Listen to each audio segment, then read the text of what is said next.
अस्सलामु अलैकुम रहमतुल्लाहि व बरकातहू। पठान टीच के साथ एक दफ़ा फिर आपकी खिदमत में हाजिर है। दोस्तों, उम्मीद करते हैं आप लोग सब ठीक ठाक और बढ़िया होंगे। दोस्तों, अगर आपने अभी तक हमारे चैनल को सब्सक्राइब नहीं किया तो प्लीज़ हमारे चैनल को ज़रूर सब्सक्राइब करें ताकि हमारे आने वाले हर नया वीडियो आपको टाइम पे पहुंच सके। और अगर आपने सब्सक्राइब किया है तो प्लीज़ इस वीडियो को ज़रूर लाइक कीजिएगा। तो दोस्तों, वीडियो को आखिर तक देखिएगा, बहुत अच्छा और खूबसूरत वीडियो है। उम्मीद करते हैं ये कहानी आपको पसंद आ जाए। तो चलो दोस्तों, कहानी को करते हैं स्टार्ट। हर दिल रखने वाला मर्द औरत जरा सोचिए, एक खत आपके नाम, तहरीर ए मौत में हार गई। अस्सलाम वालेकुम सर, उम्मीद करती हूँ आप ठीक होंगे। आई थी मिलने आपसे आपके इदारे में, लेकिन आप मुल्क से बाहर गए हैं। आप खुदा के लिए मेरा खत पढ़ ले तो प्लीज़ शेयर कर देना, शायद मेरे गुनाहों का बोझ हल्का हो जाए। मैं वो बदबख्त औरत हूँ जिसने एक ख़ानदान उजाड़ा है। मैं अपना नाम पता नहीं बताऊंगी सर, आपको पढ़ती हूँ तो मेरे कलेजे में ठंडक पड़ जाती है। मैं चीख चीख कर रोती हूँ। आपको मिलना चाहती थी, आपके सामने बैठकर अपने दर्द सुनाना चाहती थी, लेकिन नसीब में मिलना नहीं था। मैट्रिक पास करने के बाद मुझे लड़कों से दोस्ती करने की आदत हो गई। मेरा माँ बाप अनपढ़ थे, उनको कुछ मालूम कहा था। एक लड़की से दोस्ती हुई, हमारे मोहल्ले का ही था। इससे मिलना मिलाना हुआ, हर हद से गुजर गई। यहाँ तक मुमकिन हुआ गुनाह करती रही, एक को छोड़ा दूसरे से दोस्ती कर ली। मेरी माँ को एक दिन मालूम हो गया, उन्होंने मेरी शादी का फैसला किया। जिस घर में ब्याह गई थी, मेरा शौहर गरीबी का सताया हुआ, बचपन में ही बाप का साया ना रहा था। माँ ने मुसीबतों से पाला था औलाद को, कभी लोगों के बर्तन धोकर तो कभी लोगों की जूती पॉलिश करके। मेरा शौहर बेहद सादा सा इंसान था, वो ज़माने के फरेब नहीं जानता था। मेरी एक ही नंद थी, मेरे और नंद की शादी एक दिन के वक्फे से हुई थी। घर में सास शौहर और एक मैं थी। सास ने मुझे अपनी बेटी बनाया था, लेकिन मैं बदबख्त औरत हूँ। मेरा शौहर ईंटें उठाता, कभी सर पे ठुकरे उठाता। वो मजदूरदार आदमी था। वो ना मुझे अच्छा कहता ना बुरा, ना मुझ पे गुस्सा करता ना गाली देता था। वो अपनी दुनिया में मस्त रहने वाला इंसान था। फारिज जानते हो, उससे शर्म आती थी मुझसे बात करते हुए भी।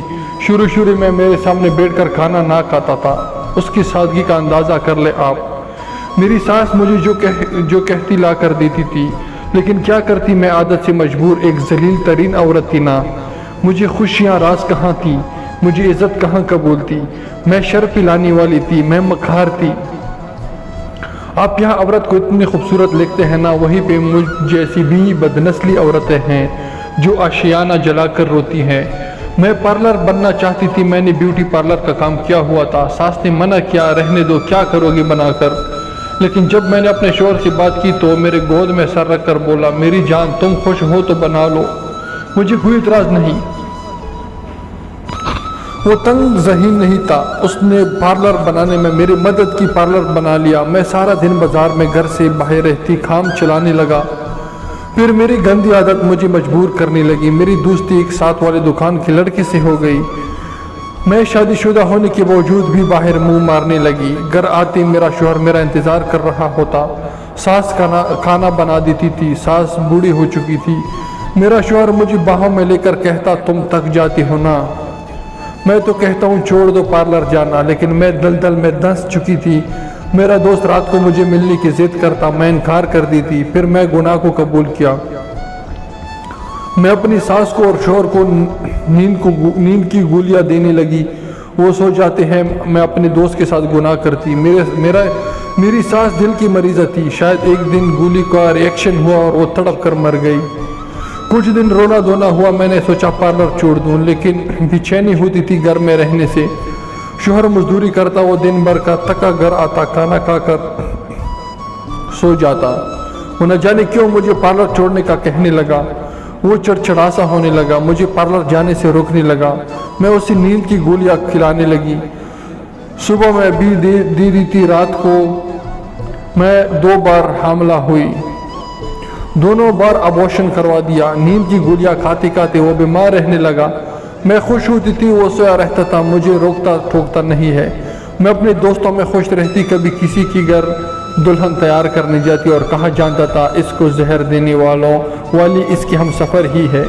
और फिर एक दिन मैं खून की उल्टियाँ करने लगा। मैं हॉस्पिटल ले गई। डॉक्टर ने बताया आपका शौहर नशा और कुछ लेता है जो जहर बन कर चुका है इसके खून में।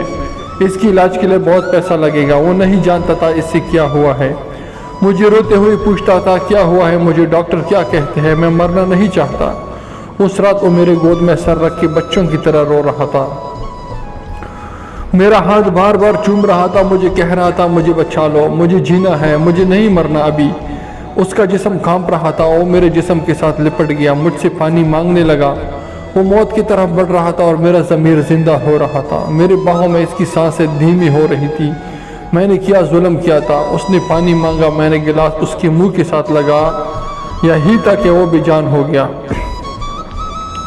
मेरे बाहों में वो दम तोड़ गया। मुझे वहशत होने लगी खुद से। मैंने चीखना शुरू कर दिया। मुझसे पूछा गया इसके मरने की वजह, तो मैं बदबख्त उस पर इल्ज़ाम लगा दिया वो नशा करता था। मैंने 2 लोगों को कत्ल किया। मैं कातिल हूँ। औरत मुझ जैसी भी होती है, जालिम बदकिरदार बदनस्ल। औरत मुझ जैसी भी होती है, फारिश जो सिर्फ घरों को जलाना जानती है। औरत मुझ जैसी भी होती है, मतलब परस्त जो सिर्फ अपना मफाद देखती है। औरत मुझ जैसी भी होती है, सीने से लगाने वालों को बर्बाद कर देती है। औरत मुझ जैसी भी होती है, हंसते हंसते घर को जोड़ देने वाली। यहाँ ज़माने में और भी लाखों दुख दर्द में वहाँ मुझ जैसी औरत अपनी बदबख्ती भी किसी को मौत में के मुँह में सुला देती है। फारिस वो मुस्कुराता हुआ चेहरा मुझे याद है जो मेरे सामने खाना खाने से शर्माता था। उसे मार दिया मैंने। मर कर भी वो सुकून में कैसे रह सकता होगा। उसकी हमसफ़र ही उसकी कातिल बन गई। फारिस कितनी जालिम हूँ ना, मैं अपना ही घर उजाड़ दिया मैंने। हाँ अब मैं दर्द में हूँ। हाँ अब मेरा कोई दोस्त नहीं। हाँ अब मेरी जवानी ढल चुकी है। हाँ अब मेरा कोई यार नहीं है। हाँ अब मेरा कोई पार्लर नहीं है। हाँ फारिस आज कोई मेरा नहीं है। मैं कैंसर के अजाब में मुब्तला हूँ। डॉक्टर कहते हैं मुझे ब्लड कैंसर है। मेरे भाई मुझे यहाँ दारुल अमान छोड़ गए हैं। वो कहते हैं मेरे इलाज नहीं करवा सकते, मुझे बहुत दर्द होता है। मैं चीखती हूँ चिल्लाती हूँ, मुझे एक बंद कमरे में बंद कर देते हैं। यहाँ कोई मेरी चीखें ना सुने। मेरा जिस्म हड्डियों का पंजर बन चुका है। फारिस मौत मांगती हूँ लेकिन मौत भी नहीं आती। मुझे अल्लाह ने मेरे गुनाहों की सज़ा दी है। नमाज़ पढ़ती हूँ कि शायद मैं बख्शी जाऊँ। फारिस मैं अपनी इन बहनों को बताना चाहती, जो भाई को भाई से दूर कर देती है, जो माँ को बेटे से दूर कर देती है, जो शौहर को इसकी सगी बहन भाइयों के खिलाफ कर देती है, जो बूढ़ी सास ससुर को औलाद से दूर कर देती है, जो घरों में तमाशा लगाए रखती है। अंजाम बहुत दर्दनाक होता है। जवानी जब डल जाती है ना, फिर मुकाफाती अमल शुरू हो जाता है। हाथ जोड़ते हूँ सब बहनों से, एक ज़िंदगी है, इसको मोहब्बत प्यार सब्र से जन्नत बनाकर गुजारा। चलो मेरी तड़प को समझो, मेरी चीखों को महसूस करो, मेरी बेबसी को सुनो, मेरी खामोशी आह को सुन लो।